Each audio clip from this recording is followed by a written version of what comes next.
जाओ, इसे अपना ही घर समझो। हाँ, यहाँ बैठो। अब चिंता करने की कोई जरूरत नहीं है कोमल। ये जो डॉली आंटी है ना, ये बहुत अच्छी है।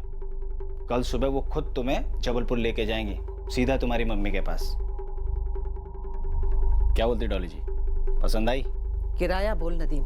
कॉल ही है, 1.5 लाख में पड़ेगी। अपना कमीशन जोड़ के बोल रहा साले। कैसी बातें कर रही हैं आप डॉली जी?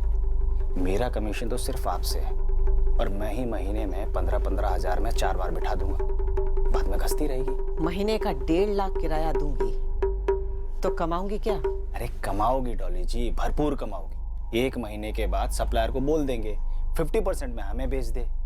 उसके बाद में पेड़ भी अपना और फल भी, जितना चाहो लूटो। लुट तो मैं गई थी साहब, पूरा 1.5 लाख किराया दिया सप्लायर को। मुश्किल से लड़की 4 बार धंधे पर बैठी और किसी ने चुगली कर दी। राजन ने चुगली की थी, जिसका बदला लिया तूने उससे। अब यही तो मुश्किल है ना साहब इस दुनिया में। ईमानदारी से बात करो तो लोग सच मानते ही नहीं है। अब आप ऐसा करो साहब कि अगर आपको ऐसा लगता है ना कि केवल आप ही सच बोलते हो, तो आप ही सच का पता लगा लो और मुझे जरूर बता देना। सर ये डॉली 1 नंबर की झोल क्वीन है। डॉली का हाथ पक्का लगता है? हाथ लगता तो है सर, पर ये साबित करने के लिए अभी हमारे हाथ में कुछ नहीं है। लेकिन एक बात है सर, ये डॉली बात घुमाने में एक्सपर्ट है। ए आशा, तेरा चेहरा कितना फीका पड़ गया रे। मौसम्बी का जूस पिया कर। लॉकअप में पीऊंगी तेरा जूस बना के। सर वो फैजल, जिसने डॉली के कहने पर पैसे कलेक्ट किए थे, वो हमारे हाथों लग गया है। लेकिन सर वो तो सिर्फ एक डिलीवरी मैन था। और वो सुरेश जिसे फैजल ने पैसे पहुंचाए? अभी भी अंडरग्राउंड है सर। देविका, राजन की गर्लफ्रेंड्स नैना और पूजा, कुछ मिला उनसे? एक्चुअली कुछ नहीं मिला सर, दोनों ने अफेयर की बात तो कबूल की है। राजन से लोन लिया था मैंने अपनी स्कूटी के लिए, लौटा नहीं पा रही थी, या यूं बोलो लौटाने का मन नहीं था, तो दिल लगा लिया उसके साथ। लोन और इंटरेस्ट सब माफ। तो तू मर्दों को ऐसे ही फंसाती है, तेरा कोई रैकेट वैकेट तो नहीं है? इतने बुरे दिन नहीं आए मैडम कि मर्दों को फंसाना पड़े, और वैसे भी ये मेरा प्राइवेट मामला है, अब इतना इंटरेस्ट क्यों ले रही है? ज्यादा हवा में मत उड़ पूजा, मर्डर केस में फंसी है तू। फंसे मेरी सैंडल। बोला ना एक बार, राजन के साथ कुछ सीरियस वीरियस नहीं था, लोन के बदले टाइम पास था बस। मेरी तो जिंदगी बर्बाद हो गई मैडम। राजन ने मुझसे शादी करने का वादा किया था। तुम्हें पता नहीं था कि राजन शादीशुदा है? मैडम मैं जानती थी कि वो शादीशुदा है, लेकिन वो शालिनी को डिवोर्स देने वाला था। वो 17 सितंबर को अपना फाइनल डिसीजन लेने वाला था कि वो अपनी वाइफ को डिवोर्स देगा, और फिर हम दोनों शादी करने वाले थे मैडम। मैंने तो कई मन्नतें भी रखी थी उसका डिवोर्स जल्द से जल्द हो जाए, लेकिन फिर पता चला कि उसका मर्डर हो गया। मैं आपको बता नहीं सकती मैडम कि मेरी जिंदगी किस कदर बर्बाद हो गई। मैं उसके साथ सो चुकी हूँ मैडम। सर इतना तो हम पकड़ के चल सकते हैं कि राजन शायद शालिनी को डिवोर्स देने वाला था। मतलब घूम फिर कर हम वहीं आ रहे हैं। शालिनी सस्पेक्ट, उसी के पास मोटिव था। उसने गुस्से में आकर अपने पति राजन का मर्डर करवा दिया। कोलैटरल डैमेज, राजन के पिता नरेंद्र पाटीदार। लेकिन सर शालिनी के खिलाफ हमारे पास कोई सबूत नहीं है। पॉसिबिलिटी कम है कि ये मर्डर शालिनी ने खुद किया हो, और अगर किसी और से करवाया है तो फिर किससे करवाया? बाबूराम पर कोई खबर? अभी तक तो कुछ नहीं सर, गुरु खबरी और उसकी टीम लगे हुए हैं। लेकिन सर बाबूराम का इस तरह से अचानक गायब हो जाना अपने आप में एक लीड तो है। मैनहंट जारी करो बाबूराम को।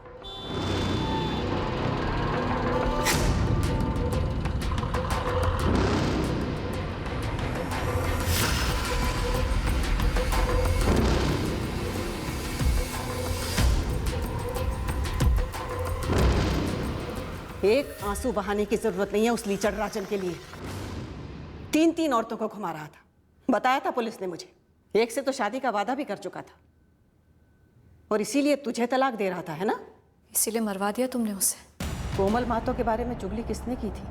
मतलब तुमने ही राजन को मरवाया? धीरज का एक्सीडेंट किसने करवाया शालिनी? क्यों खेल रही हो तुम हमारी जिंदगियों से? मैं खेल रही हूँ? पुलिस वालों को लगता है कि ये सब मैंने करवाया, और मुझे क्या लगता है पता है? मुझे लगता है कि राजन को तूने मरवाया है, क्योंकि तुझे पता चल गया था कि राजन तुझे छोड़ने वाला है, और इसीलिए तूने उससे मरवा दिया, क्योंकि उसके बाद उसका जो कुछ भी है वो तुझे और कशिश को मिले। ठीक कह रही हूं ना? देख शालिनी, अगर तूने ऐसा कुछ किया भी है ना, तो भी मैं तुझसे नफरत नहीं करूंगी, क्योंकि मैं समझती हूं कि तूने ये सब अपनी बेटी के लिए किया है। तू बोल, मैं ले लूं सारा पाप अपने सर? तेरे लिए करूंगी शालिनी, लेकिन एक वादा लूंगी तुझसे कि अमित और अतुल दोनों को तू सेटल करेगी। उनकी माँ और बाप दोनों बनकर। और अगर ये तूने नहीं किया है ना शालिनी, तो कसम है जिसने भी किया है उसकी खैर नहीं। वैसे कभी सोचा है कि सुनसान अंधेरी सड़क पे रात के 10:30 बजे घर वापस आने वाला आदमी, अपना धीरज, कोई उसकी बाइक को ठोकर मार के भाग जाता है।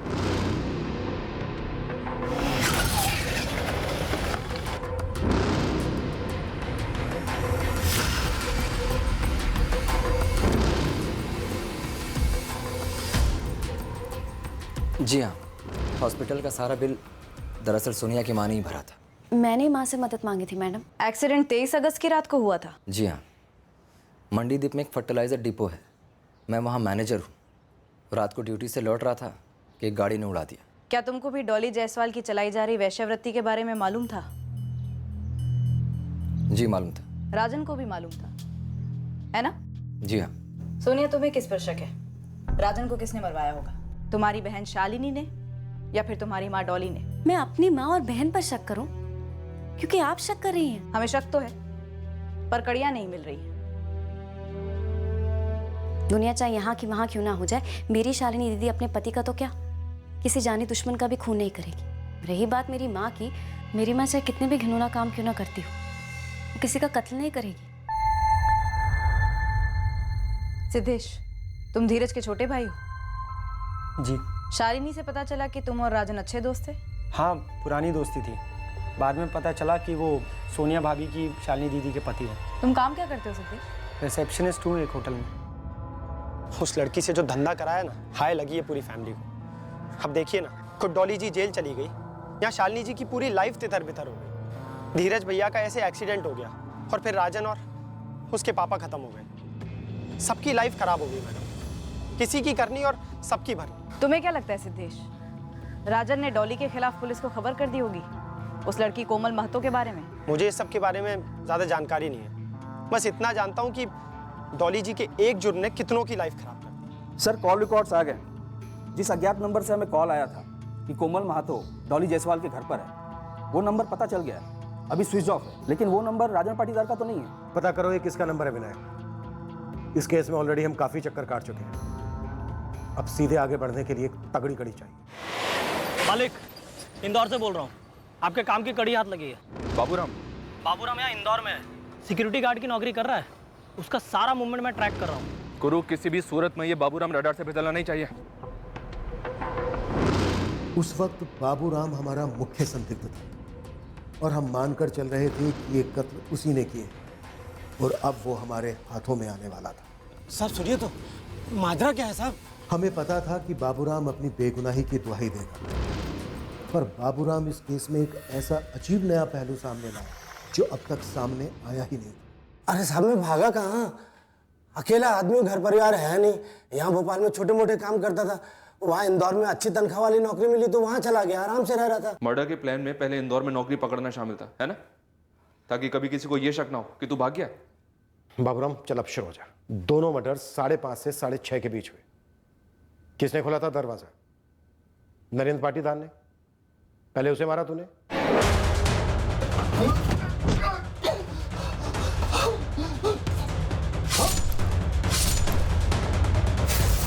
इंदौर से आया, 15 की रात को आया, 16 की सुबह काम की और लौट गया। बाबूराम, किसने दी तुझे सुपारी ये मर्डर्स करने के लिए? राजन की पत्नी शालिनी ने, या शालिनी की माँ डॉली जायसवाल ने, या नरेंद्र की पत्नी रानी देवी ने?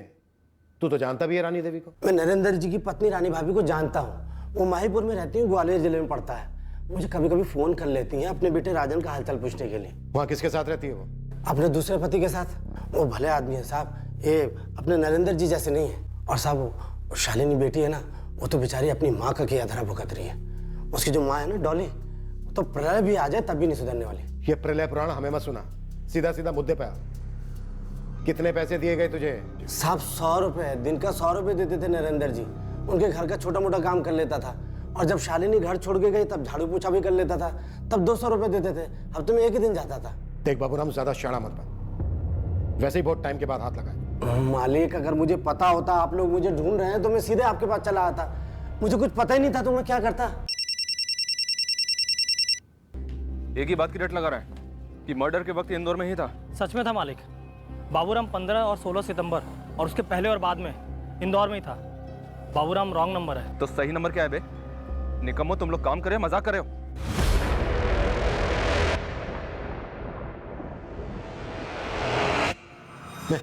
जा तू।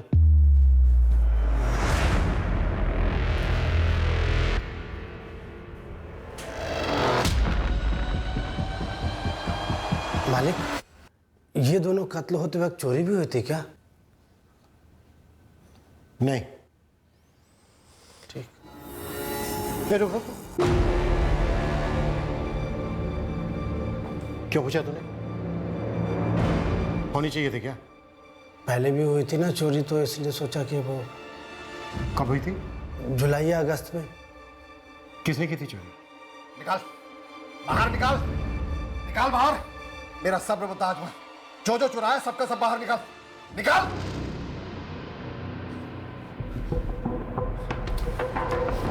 सारे के सारे निकाल अमित, वरना तेरी खाल उधेड़ दूंगा। इतने ही थे तेरी अलमारी में, और ज्यादा भौंक मत बुड्ढे। क्या बोला? बुड्ढा है तेरी तब। क्या हुआ? हुआ क्या है? अरे मेरी बाहर आंख क्या लग गई? ये घर के अंदर घुस गया चोरी करने के लिए, और ऊपर से बदतमीजी अलग कर रहा है। 100 की सिर्फ 2 पत्तियां ली थी मैंने, और कौन सा बड़ा तेरा खजाना लूट लिया जो फुदक रहा है इतना? हाँ तो चल थाने, चल थाने तू। थाने चल, रोक। इसीलिए राजन ने इन दोनों भाइयों को घर में पनाह नहीं दी। अपनी माँ की देखा देखी में क्रिमिनल बनने की तैयारी में है दिन। वो लड़का अमित शालिनी का भाई चर्सी है। जब नरेंद्र जी के घर रहता था ना, तब भी उसने 2-3 बार पैसे चुराए थे अपनी बहन के पर्स से। तब भी शालिनी ने उसे डांटा था। अमित, क्या तुम 15 सितंबर की रात 16 सितंबर की सुबह अपने जीजा राजन के घर गए थे? आप लोग यकीन क्यों नहीं कर रहे हैं? मैंने बताया ना, उस रात घर पर ही था, ये कहीं नहीं गया था। तुम तो रहने ही दो, तुमने भी कम झूठ नहीं बोले हमसे, बहुत कुछ छुपाया है। अमित, जवाब दो। आप लोग ये सवाल कर ही क्यों रहे हैं? क्या साबित करना चाहते हैं कि इस बच्चे ने मेरे पति और ससुर को मार दिया? होश में तो है आप लोग? ये रहता है होश में कभी? नशे के लिए पैसे नहीं चुराता है? कभी इसने बताया तुमसे कि राजन के घर से जब तुम लोग अपनी माँ के घर चले गए थे, उसके बाद ये राजन के घर गया था एक बार चोरी करने? तुम्हारे ससुर ने इसे रंगे हाथ पकड़ा था। देखिए सर, 100-200 रुपए चुराना एक बात है, और 2 लोगों का कत्ल कर देना दूसरी। और मैं आपको कितनी बार बता चुकी हूं कि अमित उस रात घर पर ही था। अमित, जो भी सच है बता दे, वरना तेरी मुसीबत और बढ़ेगी। सर, आप मेरे भाई को ऐसे धमकी नहीं दे सकते। सवाल अमित से हो रहे हैं, जवाब भी अमित देगा। अमित, क्या ये दोनों मर्डर्स तुमने किए हैं? सर आप शालिनी, बोलो अमित, क्या ये दोनों मर्डर्स तुमने किए?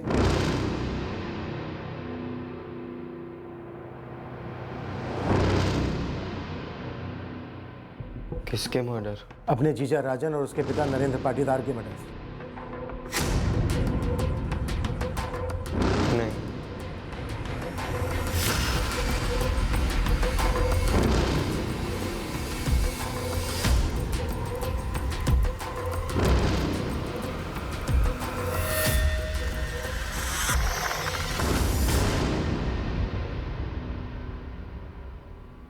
ये अमित टस से मस नहीं हो रहा है। एक ही जवाब, मैंने नहीं किया। और हम कोई और तरीका अपना भी नहीं सकते, माइनर है लड़का। सर, हमारे हाथ में कुछ ठोस होना ही चाहिए जिससे अमित का झूठ पकड़ा जाए।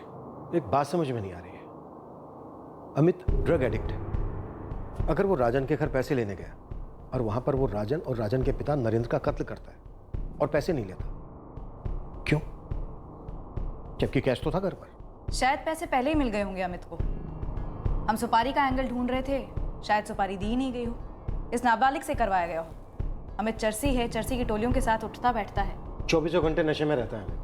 क्या वो अकेला 2-2 लोगों का कत्ल कर पाता? सब अंदर आऊं क्या? कुछ काम की खबर लाया गुरु? ये शालिनी का भाई अमित भी रॉन्ग नंबर है। तूने मिलाया क्या? हाँ साहब। अब देखिए, ये अमित अकेला 2 मर्डर तो नहीं कर सकता है। कम से कम 2 लोग लगते हैं इस काम के लिए। मैंने इसके चर्सियों की टोली को खूब खंगाला है।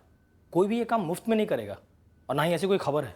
इतने नशे में रहने वालों की जुबान फिसलती है साहब, लेकिन इसने कभी भी अपने किसी भी साथी को कुछ भी नहीं बोला है। शालिनी कह रही थी कि उस रात अमित घर पर ही था, उसका क्या? सर, ये साबित करने के लिए कोई सबूत तो नहीं है, पर इस बात का भी क्या सबूत है कि अमित राजन के घर गया था? सर एक बात बोलूं साहब, राजन मरते वक्त फुल दारू के नशे में था, अंदर के कमरे में।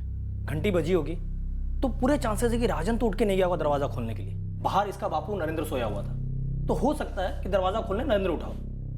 अब सोचिए सर, अगर ये अमित वहां गया होता तो क्या नरेंद्र उसे देखकर भड़कता नहीं, चिल्लाता नहीं, उसे अंदर ले लेता और फिर खुद बाथरूम की ओर चला जाता, जहां पहले अमित उसे मारे फिर राजन को मारे? रॉन्ग नंबर पर रॉन्ग नंबर।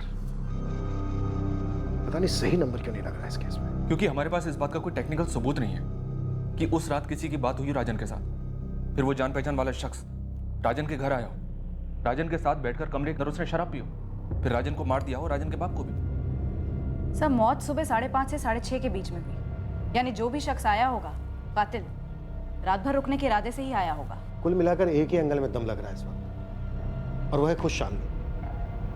लेकिन सवाल यह है कि क्या शालिनी अपनी छोटी सी बच्ची कशिश और 2 नाबालिग भाइयों को अकेले घर पर छोड़कर अपने पति के घर जाती उस रात को, और पूरी रात वहां रहती, और फिर सुबह 5:30 से 6:30 के बीच दोनों का कत्ल करती और वापस अपने घर लौटती? जहां से शुरुआत की थी, घूम घाम कर फिर वहीं लौटे थे। हम इस केस का तोड़ नहीं ढूंढ पा रहे थे, समझ नहीं पा रहे थे कि हम कहां चूक रहे हैं। फिर हमारी उंगली एक ऐसे एंगल पर पड़ी जो इस केस का हिस्सा जरूर था, लेकिन इस डबल मर्डर की वजह हो सकता है इस तरह उभर कर नहीं आई। इस एंगल का ख्याल हमारे दिमाग में 2 महीने बाद आया, जब हम अंधी गलियों में चक्कर काट काट कर थक से गए थे। वो एक्सीडेंट, शालिनी की छोटी बहन सोनिया के पति धीरज गुर्जर का जो एक्सीडेंट हुआ था, वो एक्सीडेंट, वो वाकयात क्या वाकई में एक्सीडेंट था?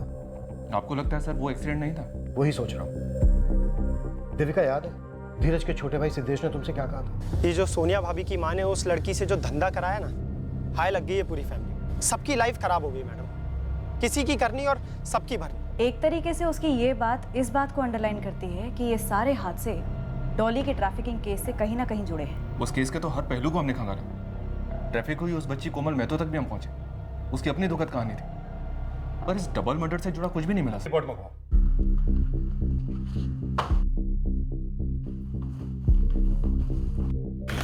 सर। हाँ देविका, कुछ मिला? कह नहीं सकते सर, लेकिन धीरज के फोन रिकॉर्ड से इतना तो क्लियर है कि धीरज और राजन के बीच में काफी बातचीत होती थी। इनफैक्ट शालिनी, शालिनी की बहन सोनिया, उसका पति धीरज, उसका छोटा भाई सिद्धेश और शालिनी का पति राजन, इन सभी के बीच में काफी बातचीत होती थी। आखिर रिश्तेदार हैं, अब इनमें से कैसी रंजिश कब किसके बीच में शुरू हुई ये पकड़ में नहीं आ रहा है सर।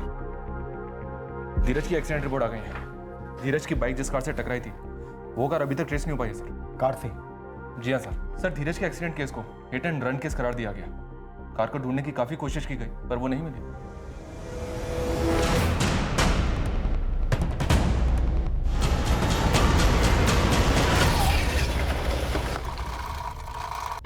अगर धीरज का एक्सीडेंट वाकई में अटेम्प्ट टू मर्डर था, तो पहले धीरज को मारने की कोशिश करना, फिर राजन और उसके साथ उसके पिता नरेंद्र का कत्ल। कोई तो घंटी बज रही है इस एंगल में। क्या मुझे मार डालने की कोशिश? तुम्हें ऐसा कभी नहीं लगा? क्या राजन से कोई झगड़ा था तुम्हारा? नहीं तो, साड़ू भाई थे हम दोनों। एक मिनट, आप कहना क्या चाह रही हैं? कि राजन ने मेरा एक्सीडेंट करवाया मुझे मारने के इरादे से, और बदला लेने के लिए मैंने राजन को और उसके पिता को मरवा डाला? क्या ऐसा हुआ था? ऐसा कुछ नहीं हुआ था मैडम। आप लोग हताश हो रहे हैं, इसलिए दिमाग के घोड़े बेलगाम दौड़ाए जा रहे हैं।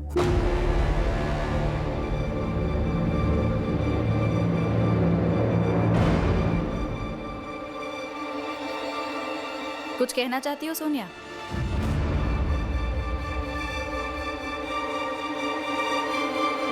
धीरज का एक्सीडेंट हुआ था ना, उस दिन मेरे देवर सिद्धेश ने कुछ बोला था। ये एक्सीडेंट नहीं है। क्या क्या कहा तुमने सिद्धेश? नहीं भाभी, कुछ नहीं। क्या राजन और तुम्हारे पति के बीच में कोई दुश्मनी थी?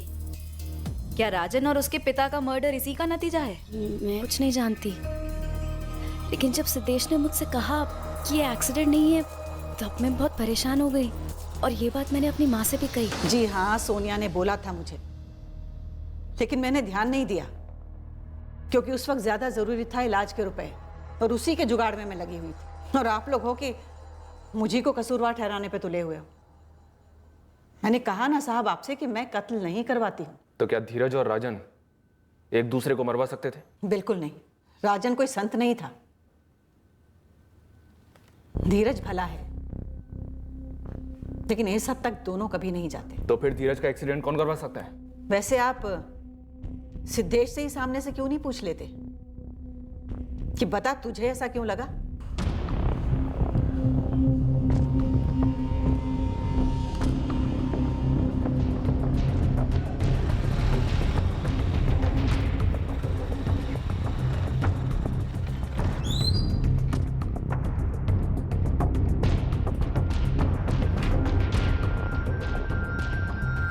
सिद्धेश गुर्जर हमेशा नाइट ड्यूटी करता है। पिछले 6 महीने से तो नाइट शिफ्ट पर ही है। ये रजिस्टर मुझे चाहिए, बाद में लौटा देंगे।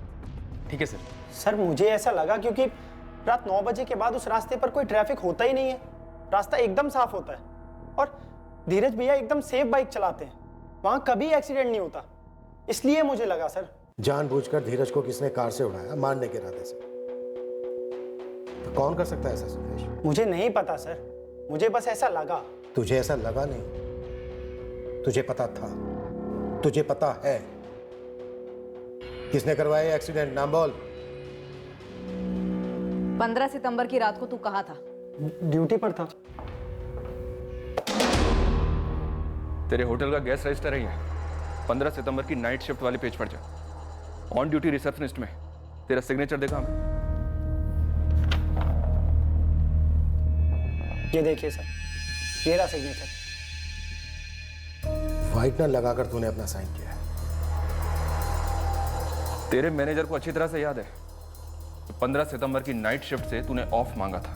15 सितंबर सिद्धेश के मौजूद होने के सिग्नेचर के नीचे व्हाइटनर लगा हुआ है, क्यों? दिखाइए। लेकिन इस रजिस्टर पर सिद्धेश का सिग्नेचर 15 सितंबर को कैसे हो सकता है? उस रात तो वो छुट्टी पर था। मोहन सर, वो मेरे घर का एक अर्जेंट काम आ पड़ा है, तो आज नहीं आ पाऊंगा, प्लीज ऑफ दे दीजिए। चालाक है, रजिस्टर में गड़बड़ी की, अपना फोन घर पर छोड़कर गया, राजन के घर नहीं लेके गया, ताकि तेरे फोन की लोकेशन राजन के घर की ना दिखे। और तू उतना भी चालाक नहीं है सिद्धेश। तूने कहा था कि तू उस रात ड्यूटी पर था, जबकि उस वक्त तेरा फोन तेरे घर पर ही था। हमने पता किया है राजन से दोस्ती थी तेरी, तुम लोग मिलते थे, प्यार करते थे साथ में, और उस रात को भी पी रहे थे। चलो, क्यों मार डाला बाप बेटे को? क्या धीरज को मारने की कोशिश राजन ने करवाई थी? हाँ। और तुझे कैसे पता चला? राजन ने 23 अगस्त को फोन किया था मुझे, एक्सीडेंट के पहले ही उसने फोन किया था। हाँ राजन, क्या हाल है? बढ़िया, सब ठीक तो है?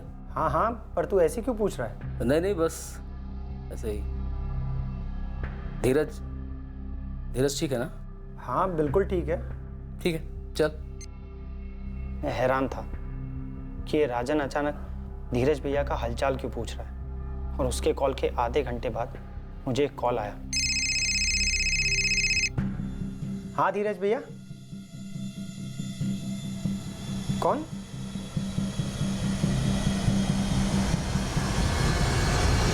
राजन का फोन आता है धीरज भैया की खैरियत पूछने के लिए। उसके आधे घंटे बाद एक राह चलता आदमी धीरज भैया के फोन से कॉल करके कहता है कि उनका एक्सीडेंट हो गया। 2 और 2 मिलाना इतना मुश्किल भी नहीं है ना सर। राजन क्यों मरवाना चाहता था धीरज को? क्योंकि शक था राजन को सर कि उसकी पत्नी शालिनी और धीरज भैया का अफेयर चल रहा था। वाकई में अफेयर चल रहा था? नहीं था सर, धीरज भैया काफी सपोर्ट करते थे शालिनी जी को, कभी कभार उनके घर भी जाते थे हौसला देने सर, कभी पैसे भी देते थे। धीरज भैया शालिनी जी की मदद सिर्फ इसलिए कर रहे थे क्योंकि वो अकेली थी, अकेली अपनी छोटी बच्ची कशिश और 2 भाइयों को संभाल रही थी। मैं राजन के साथ पीने बैठता था छुट्टी के दिन, तो 2-4 बार राजन ने पूछा भी था मुझसे। धीरज हर तीसरे दिन जाता है वहाँ। माजरा क्या है? नहीं, क्योंकि तू नहीं जाता ना इसलिए। अच्छा, मतलब तेरा धीरज भैया शालिनी की जिंदगी में मेरी जगह लेगा? राजन वो वाइफ है तेरी और तू उसके बारे में कैसी बातें कर रहा है? धीरज भैया के साथ सोनिया भाभी भी तो जाती है ना। लेकिन धीरज अकेला ज्यादा जाता है। राजन ये शक करना छोड़ दे। धीरज भैया सिर्फ हेल्प करना चाहते हैं शालिनी बात। एक छोटी बच्ची, 2 छोटे भाई, उसमें से एक चर्सी, आसान लाइफ नहीं है उनकी। राजन को शक था कि तुम्हारा धीरज के साथ अफेयर है, ये बात तुम्हें पता थी? हाँ पता थी। राजन थे ही शक की मिजाज के। इस बात को लेकर उन्होंने मुझे 1-2 बार बुरा भला भी कहा था, पर मैडम मेरा धीरज के साथ कोई चक्कर नहीं है। मेरी छोटी बहन के पति है वो। बड़ी इज्जत करती हूँ उनकी, क्योंकि वो हमारी काफी मदद करते हैं।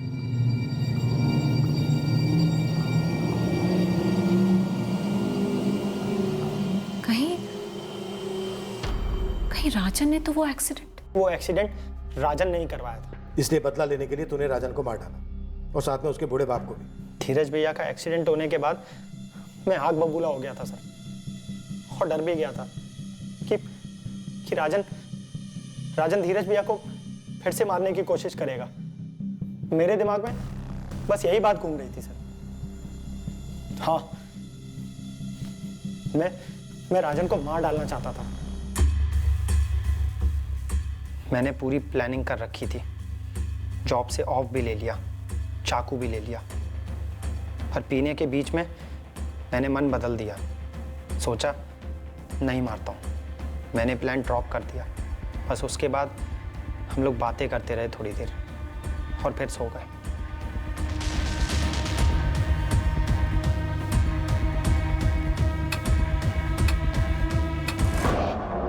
तब मुझे एक पूरा सपना आया।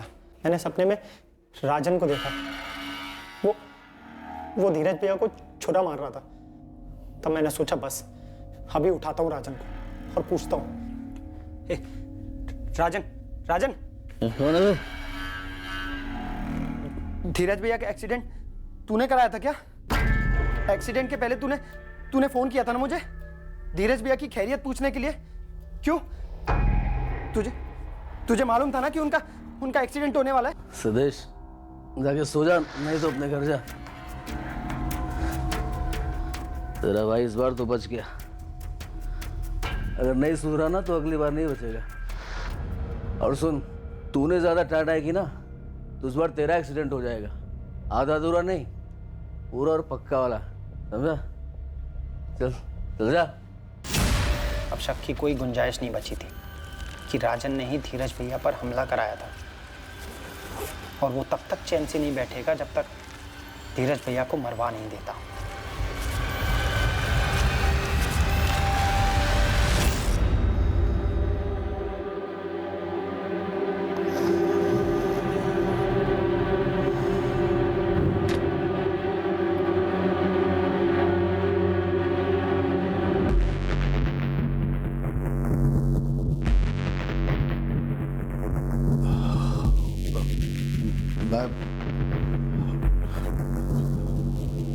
दूध लेने जा रहा हूं। मैं समझ गया कि नरेंद्र जी ने कुछ भांप लिया था। मेरी कमीज पर खून के धब्बे देख लिए थे। अब उनको जिंदा छोड़ना बहुत रिस्की था। मैं आता हूं।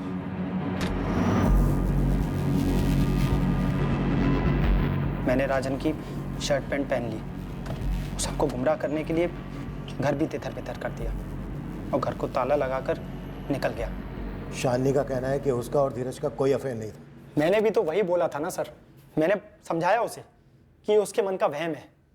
जरूर शालिनी जी ने भी बोला होगा, पर फिर भी क्यों मारने की कोशिश की उसने मेरे भाई को? तो एक पुलिस कंप्लेन कर देता। पर साबित कैसे करता सर कि एक्सीडेंट नहीं, अटेम्प्ट टू मर्डर था। तो अब क्या राजन और उसके बाप को मारकर साबित कर पाया तू?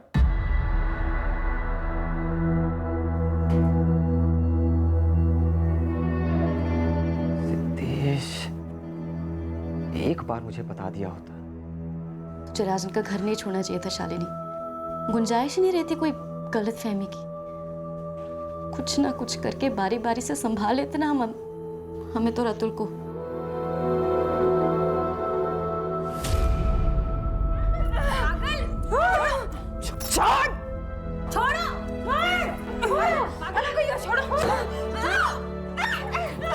ये सब तुम्हारी वजह से हुआ है माँ, सब तुम्हारी वजह से। मेरे से तो जी पे मतलब मारे गए, सिर्फ तुम्हारी वजह से। सिद्धेश की पूरी जिंदगी बर्बाद हो गई। एक आम इंसान को तूने मुजरिम बना दिया।